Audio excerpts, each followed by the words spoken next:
Helmet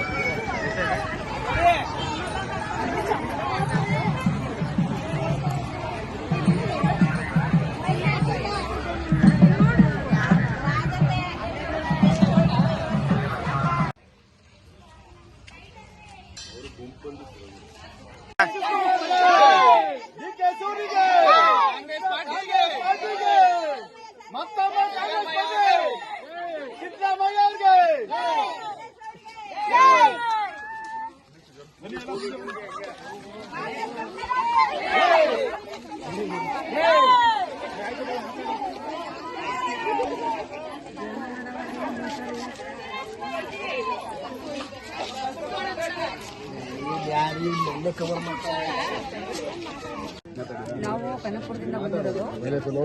D K Suresh sir ಅವರು ಮತ್ತೆ ಇನ್ನೂ ಒಂದ್ಸಾರಿ MP ಆಗಿ ಬರಬೇಕು.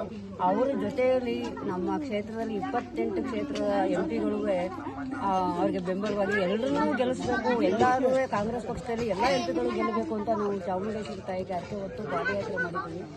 ಯಾತಕ್ಕೆ ಅವ್ರು ಗೆಲ್ಲಬೇಕು ಅಂತ ನಾವು ಪ್ರಶ್ನೆ ಹಾಕೋಕ್ ಮುಂಚೆ ನಾನೇ ಹೇಳ್ತಾ ಇದ್ದೀನಿ, ಅವರು ಮಹಿಳೆಯರಿಗೆ ಶಕ್ತಿ ಅಂದ್ರೆ ಕಾಂಗ್ರೆಸ್ ಪಕ್ಷದಲ್ಲಿರೋ MP ಗಳು ಮತ್ತೆ MLAಗಳು ಶಾಸಕರು ಇವರೇ. ಯಾಕೆಂದ್ರೆ ಗಂಡಂದಿರನ್ನ ಮಕ್ಕಳನ್ನ 100 ರೂಪಾಯಿ ಕೊಡಿ ಅಂತ ಕೇಳೋ ಸ್ಟೇಜಲ್ಲಿ ಅವ್ರು ಬಿಟ್ಟಿಲ್ಲ. ಬರೋಬ್ಬರಿ ಗೆದ್ದು ಒಂದು 3 ತಿಂಗಳಲ್ಲೇ ನಮಗೆ ನಮ್ಮ ಖರ್ಚಿಗೆ ಮತ್ತೆ ಬಸ್ಸಿನ ಸೌಕರ್ಯ ಮತ್ತೆ ವಿದ್ಯುತ್ ಶಕ್ತಿ ಸೌಕರ್ಯ ಎಲ್ಲ ಸೌಲಭ್ಯನೂ ನಮ್ಮ ಮಹಿಳೆಯರಿಗಾಗಿ ಪಡ ತೊಟ್ಟಿದ್ದಾರೆ. ಹಾಡಿದ ಮಾತಂತೆ ನಡ್ಕೊಂಡಿದ್ದಾರೆ. ಮತ್ತೆ ಅದಷ್ಟೇ ಅಲ್ಲ, ಹಳ್ಳಿಗಳಲ್ಲಿ ನೀರಿನ ಸೌಲಭ್ಯ ಎಲ್ಲ ಸೌಕರ್ಯನೂ ಕೊಟ್ಟಿದ್ದಾರೆ. ಈಗ 10 ವರ್ಷ ಆಯಿತು. 10 ವರ್ಷದಿಂದ ನಮ್ಮ ಪಂಚಾಯಿತಿಗಳಿಗೆ 10 ಮನೆ ಕೂಡ ಬಂದಿಲ್ಲ. ಯಾಕೆಂದರೆ ಅಲ್ಲಿ ಬಲತಾಯಿ ಮಕ್ಕಳ ಥರ ನೋಡ್ತಿದ್ದಾರೆ.